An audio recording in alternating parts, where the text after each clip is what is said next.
Hello, hello, hello. Magandang araw po sa ating lahat. No? Another topic, another controversial about po sa isang baby. No, many people are asking kung yung baby ba pag namatay sila is mapupunta ba sila sa kingdom of God or will they be condemned? Mapupunta ba sila sa impyerno? Well, about this topic, wala naman talagang directly sinasabi ang Biblia. Wala namang judgment ang Biblia when it comes to babies, if they will be uh, condemned or go to hell or eternal doom, or if they will be receiving eternal life, no, or if they will go to there in the kingdom of God.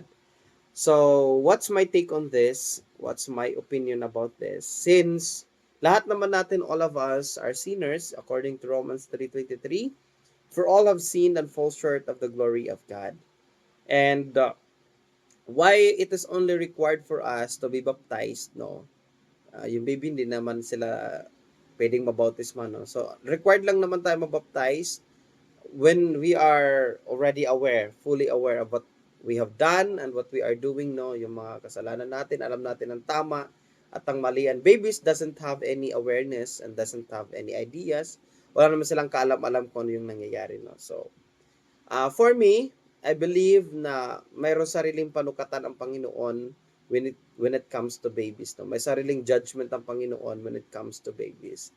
Maaring ang kanyang judgment is that he will rely if the parents are believers. So, mas malaking ambag talaga na yung mananampalataya, ay yung magulang ay mananampalataya kasi malaki ang naiaambag niyan or contribution niyan sa kaligtasan ng inyong mga anak, no?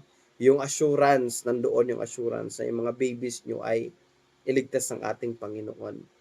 Pero kung hindi mananampalataya ang mga magulang mo, so parang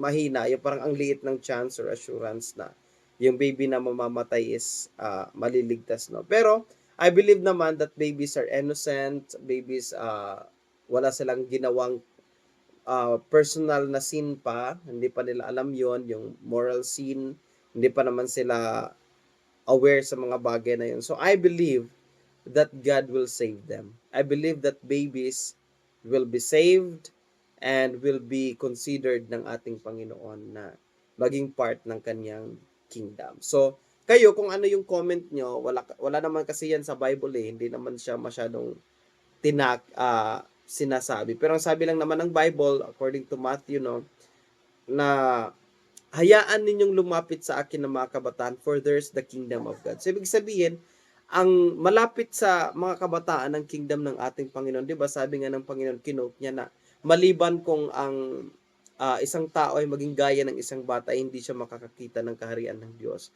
Kasi nga yung mga bata, nasa kanila ang kaharian ng Diyos. Ibig sabihin, malapit sa kanilang puso ang ating Panginoon. At malapit ang mga kabataan sa puso ng ating Panginoon. Nandun yung puso ng Panginoon sa mga kabataan. So, yun lang po ang aking take sa ganyang bagay, no? Sa ganitong usapin, sa ganitong topic.